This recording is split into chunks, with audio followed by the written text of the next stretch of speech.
प्रदेश। श्री विनोद कुमार जैन, श्रीमती शशि जैन। पुत्र एवं पुत्रवधू श्री रुचिर जैन, श्रीमती झिलमिल जैन। पौत्र एवं पौत्री ऋत्विक जैन, मिष्टी जैन। पुत्री एवं दामाद श्रीमती पूजा जैन, श्री निपुण जैन। सम्यंक जैन एवं वान्या जैन, निवासी सहारनपुर, प्रवासी मुंबई।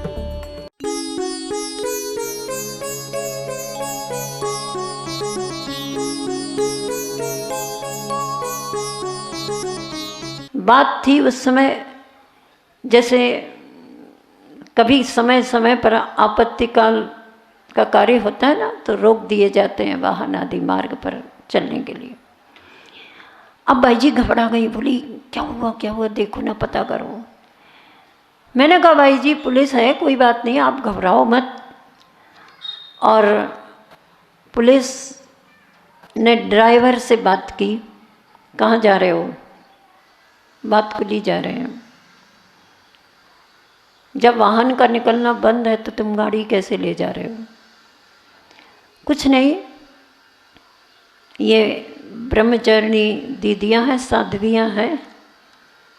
अब साध्वी के नाम से जानते वो लोग, इनको क्षेत्र की यात्रा कराने के लिए ले जा रहे थे। तभी तो श्रद्धा भक्ति से मानतुंगाचार्य ने लिख भी दिया कि आपकी बड़ी बड़ी स्तुति तो दूर रहे, आपका नाम मात्र का उच्चारण भी हमारे जीवन में सुरक्षित रखता है, हमें हमारे जीवन के पापों को, अज्ञान अंधकार को दूर करता है।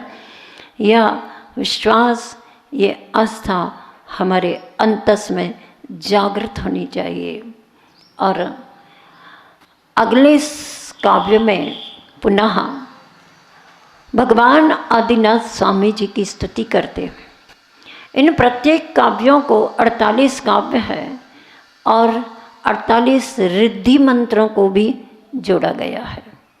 प्रायः छोटे छोटे बच्चे जो अध्ययन करने के लिए स्कूल जाते हैं, उनके अध्ययन का काल होता है, उनको अगर संस्कारित किया जाता है तो उन बच्चों के लिए कहा जाता है कि तुम इस भक्ताम्र स्तोत्र के कौन से नंबर का काव्य पढ़ना? सबको पता है, 6वें नंबर का काव्य पढ़ना। कौन सा है वो काव्य? अल्पश्रुतम श्रुतवताम परिहास धाम। इस काव्य को प्रतिदिन पढ़ा करो और उसका रिद्धि मंत्र भी बताते हैं, ओम नमो कोट्ठ बुद्धिडम। इस मंत्र का उच्चारण करके जाप किया करो। पूरा जाप नहीं कर सकते, 9 बार जाप किया करो, बुद्धि का विकास होगा। और इस मंत्र से संबंधित एक छोटा सा कथानक भी आता है कि जब एक परिवार से 2 बेटे विद्याध्ययन करने की उम्र को प्राप्त होते हैं और विद्याध्ययन करने के लिए उन्हें गुरु के चरणों में समर्पित कर दिया जाता है। उनमें से बड़ा बेटा तो चूंकि उसका शौशम अच्छा था, टैलेंटेड था, बुद्धिमान था, इसलिए शीघ्रता से उसने अध्ययन अच्छे से हासिल किया। और छोटा बेटा थोड़ा अल्प बुद्धि वाला था, इसलिए उसे सारा का सारा विषय ग्रहण में नहीं आ पाया। उसने अपने गुरु से पूछा कि मैं अपनी इस बुद्धि को कैसे बढ़ा सकता हूँ, मुझे भी अपने भाई जैसी बुद्धि चाहिए। और उसकी जिज्ञासा पर गुरु ने कह दिया, देखो एक भक्तामर स्तोत्र है, उसके 6वें नंबर का काव्य है और उसका रिद्धि मंत्र है। इस काव्य का पाठ करो, बन सके तो 108 बार पढ़ लो, बन सके तो 9 बार पढ़ लो, 18 बार पढ़ लो, 27 बार पढ़ लो, 36 बार पढ़ लो, 9 का अंक आ जाए ऐसी संख्या के कितनी बार भी पढ़ लो। और इसके साथ रिद्धि मंत्र का जाप कर लो। उसके प्रभाव से हो सकता है तुम्हारी बुद्धि बढ़ जाए। उसने बड़ी आस्था श्रद्धा से छठवीं काव्य का पाठ किया, रिद्धि मंत्र का जाप किया और उसके जाप और पाठ से प्रभावित होकर के एक देवी सिद्ध हो गई। और देवी सिद्ध हो गई तो उसे विद्या का दान दे गई और वह बड़ा प्रसन्न हो गया। गुरु के चरणों में नतमस्तक होता है कि आपकी बड़ी कृपा वर्षी, आपने जो काव्य का पाठ और रिद्धि मंत्र का जाप करने को कहा, जिस समय जितनी देर में वह काव्य का पाठ और जाप करना था मैंने बिल्कुल वैसा ही किया। आज मुझे लग रहा है कि मैं पढ़ने में कुशल हो गया।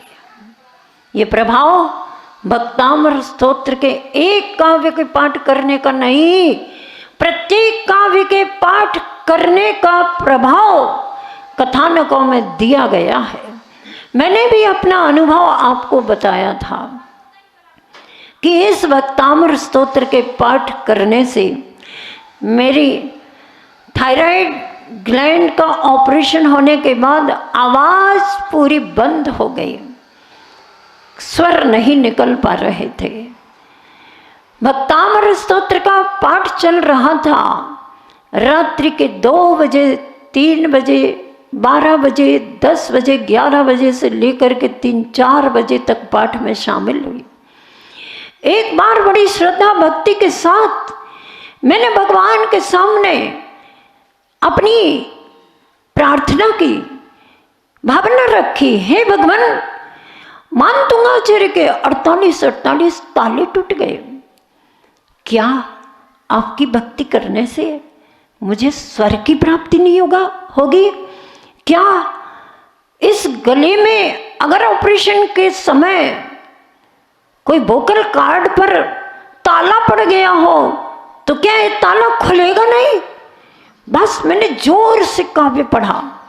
कौन सा काव्य पढ़ा था उस समय ये तो मुझे ध्यान नहीं था और अभी भी ध्यान नहीं है, लेकिन भक्तामृत स्तोत्र का पाठ जरूर था। और फिर क्या हुआ, एकदम से ऐसा लगा जैसे कुछ चटक गया और मुझे डर लगा कि पता नहीं और क्या कुछ गड़बड़ तो नहीं हो गई। बाजू में बहन बैठी थी, दीदी दीदी आप ये क्या कर रही हो, इतनी जोर से कोशिश कर रही हो पढ़ने की। मैंने कुछ नहीं सुना और बस अखंड दीपक में जो घृत था उसको लिया और मसाज करना प्रारंभ कर दी, कहीं कुछ गड़बड़ तो नहीं हो गया। और सुबह जब सामयिक के उपरांत प्रतिदिन की भांति मैं देखती थी, परीक्षण करती थी, आज तो कुछ आवाज़ खुली होगी, आज तो कुछ आवाज़ खुलेगी, और ओम का उच्चारण करने की कोशिश करती थी। जैसे ही उस रात के भक्तामृत स्तोत्र के पाठ के उपरांत सुबह सामयिक करने के उपरांत बोलने की कोशिश की तो आप सबको पता है कोशिश करने वालों की कभी, और उस भक्ति पाठ की कोशिश कामयाब हो गई और ओम का उच्चारण ध्वनि के साथ सुनाई दिया। प्रसन्न हो गई मैं और लगा कि अब मैं भगवान की स्तुति अच्छे से कर सकूंगी। और मैंने सोच ही लिया था अब भगवान की स्तुति करने के लिए ही और जिनवाणी की स्तुति करने के लिए ही मुझे ये आवाज़ प्राप्त हुई है। व्यर्थ के गप सप से मुक्ति, व्यर्थ के कटु वचन अपशब्द, किसी भी तरह के वाणी का दुरुपयोग नहीं करेंगे। और आचार्य श्री जी के पास दीक्षा लेने का भाव समर्पित किया तो कहते हैं देखो जब समय आएगा तो देखेंगे। मैंने कहा मेरी आवाज़ नहीं आ रही, उसके पूर्व की बात है, तो कैसे दीक्षा ले पाएंगे? तो आचार्य श्री कहते हैं हाँ दीक्षा लेने में क्या। मैंने कहा ले लूँगी क्या? तो बोले लेने में तो कोई बाधा नहीं, लेकिन तुम्हारा चुप रहना कहाँ तक मान्य रहेगा समाज को और संघ को और आश्रम को। ये बात उनके अंदर थी। बोले मैंने कहा क्या करूं फिर? उन्होंने कहा कोई बात नहीं, मैंने कहती हूँ कि आचार्य श्री जी के समक्ष में जब पूजन का अर्घ चढ़ाने जाती थी, ऐसा लगता था बढ़िया स्वरों के साथ, स्वर लहरी के साथ गुरुदेव की पूजन करूं। बोलने शुरू करने को तत्पर होती हूँ तो कुछ बोला नहीं जा रहा, ऐसे दुखी हो गई। गुरुदेव से कहा तो कहते दुखी होने की क्या जरूरत है। आहार जी में थे, शांतिनाथ भगवान के चरणों में बैठकर नमोकार मंत्र का जाप करो। जाप करना तो शुरू किया ही था और सागर में आकर के सिद्ध चक्र महामंडल विधान हुआ, प्रतिदिन विधान में शामिल हुई। और उसी के समापन पर जिस मंदिर में मैं प्रतिदिन दर्शन करने जाती थी, उधर भक्तामर स्तोत्र का परिवार के द्वारा पाठ कराया। उसमें यह भगवान की स्तुति पाठ स्तोत्र का सब कुछ ऐसा फलीभूत हो गया। बंधुओं, आप आज भी विश्वास कर सकते हो कि स्तुति करने का कोई ना कोई चमत्कार जरूर होता है। लेकिन ध्यान रखना, चमत्कार के लालच में भक्ति और स्तुति नहीं करना। हो जाए चमत्कार, वो हमारी भक्ति का प्रभाव है, लेकिन उसके लालच में अगर किया, कोई सांसारिक वांछा को पूर्ण करने के लिए किया, तो हो सकता है उसका जो फल मिलना था वह भी कम हो जाएगा। काम करो तो अच्छा करो, अच्छी तरह से जीवन में फलीभूत हो, ऐसा करना चाहिए। अब मैं इस विषय को यहीं पर विराम देती हुई अंत में इस श्लोक के भावों से और अभिभूत करती हूँ आपको। नात्यद्भुतं भुवन भूषण भूतनाथ भूतैर्गुणैर्भुवि भवन्तमभीष्टवन्तः तुल्या भवन्ति भवतो ननु तेन किं वा भूत्याश्रितं ययेह नात्मसमं करोति। भुवन भूषण, भूमंडल के आभूषण, अलंकार स्वरूप भूतनाथ। भूतनाथ क्या? अच्छा, भूत अर्थात ये व्यंतर देवों के जो एक भूत भेद आता है ना, किन्नर, किम पुरुष, महोरग, गंधर्व, यक्ष, राक्षस, भूत, पिशाच, मात्र उस भूत से मतलब नहीं है। भूत शब्द से प्रत्येक प्राणी समाविष्ट होते हैं। तो आप समस्त प्राणियों के स्वामी है, नाथ है। भूत ही गुण ही आपके यथार्थ गुणों के द्वारा भवंतम अभीष्टवंतः, आपका स्तवन करने वाले भुवि अर्थात इस भूलोक में भवतः तुल्यः भवन्ति, आपके समान हो जाते हैं। क्या कहा? आपके यथार्थ गुणों के स्तवन के द्वारा जो भक्त आपकी स्तुति करता है वह आपके समान स्वरूप सौंदर्य को प्राप्त हो जाता है। अति अद्भुतम ना, इसमें कोई आश्चर्य की बात नहीं है। क्यों? पुनः उदाहरण ले लीजिएगा। ननु तेन वाक्यम, वास्तव में उस भगवान की भक्ति से क्या प्रयोजन जो भक्त को अपने समान ना बना ले। कैसे? यह जो इस लोक में आश्रितम, अपने अधीन व्यक्ति को भूत्या, विभूति या ऐश्वर्य के द्वारा आत्मसमम न करोति, अपने के समान नहीं कर लेता हो। उस स्वामी से क्या मतलब? जो अपने भृत्य को भी समृद्धशाली न बनाए। ऐसी भक्ति से भी क्या मतलब? जो भक्त को अपने स्वरूप अर्थात भगवत स्वरूप न बनाए। निश्चित तौर पर हे आदिनाथ भगवान, आपकी भक्ति भक्त के द्वारा जो की जा रही है, इस विश्वास के साथ की जा रही है कि आप हमें अपने समान बना लोगे। अन्य दर्शनों में और जैन दर्शन में भक्ति का बहुत बड़ा अंतर है। क्या अंतर है? अन्य दर्शनों में ये पाया जाता है कि भक्त भगवान की भक्ति करता है और भक्ति करते करते अपने जीवन में मात्र भक्त भक्त भक्त भक्त ही बना रहता है।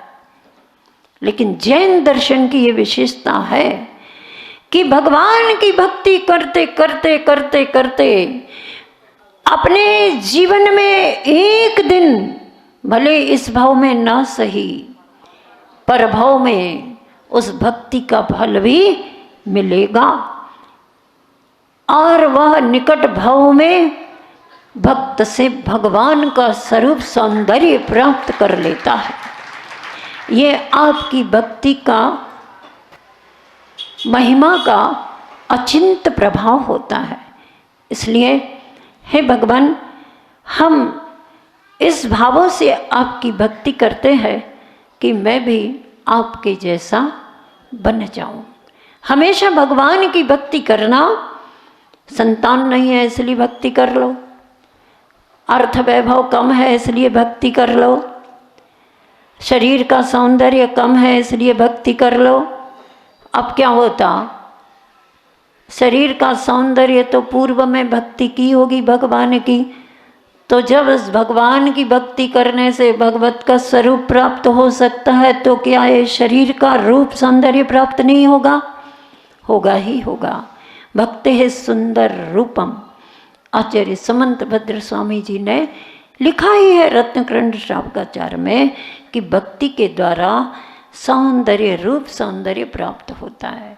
लेकिन हमें मात्र रूप सौंदर्य का आकर्षण ना रहे, किंतु हमें तो जो चिरकाल से अनंत काल से आज तक स्वरूप का सौंदर्य नहीं प्राप्त किया, उस स्वरूप सौंदर्य की प्राप्ति का लक्ष्य बना करके हम सब भगवान की भक्ति करेंगे। और एक नारा लगाते हैं आप लोग, भक्त नहीं, हाँ, ऐसा नहीं कहना, भक्त बनकर भगवान बनेंगे, क्योंकि बिना भक्त बने कोई आज तक न भगवान बना है और न कोई भविष्य में बन सकता है, और वर्तमान की तो कोई बात ही नहीं है। इसलिए भक्त बनकर निश्चित तौर पर भगवान बनने का लक्ष्य रखकर भक्ति करें, तो निश्चित तौर पर भक्तामृत स्तोत्र की सार्थकता और सफलता प्राप्त हो सकेगी। हम सभी सच्चे भक्त बनकर भगवान बनने की प्रक्रिया, इस भक्ति को स्वीकार करें। इसी सद्भावना के साथ वाणी को विराम देती हूँ। भगवान आदिनाथ स्वामी जी की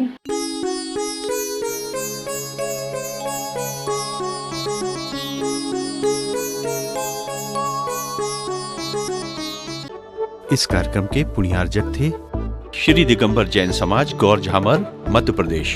श्री विनोद कुमार जैन, श्रीमती शशि जैन। पुत्र एवं पुत्रवधू श्री रुचिर जैन, श्रीमती झिलमिल जैन। पौत्र एवं पौत्री ऋत्विक जैन, मिष्टी जैन। पुत्री एवं दामाद श्रीमती पूजा जैन, श्री निपुण जैन। सम्यंक जैन एवं वान्या जैन, निवासी सहारनपुर, प्रवासी मुंबई। परम पूज्य संत शिरोमणि आचार्य श्री 108 विद्यासागर जी महाराज के मंगलाशीर्वाद से मध्य प्रदेश की पावन भूमि खुरई में होने जा रहा है परम पूज्य ज्येष्ठ श्रेष्ठ शिष्य आध्यात्म योग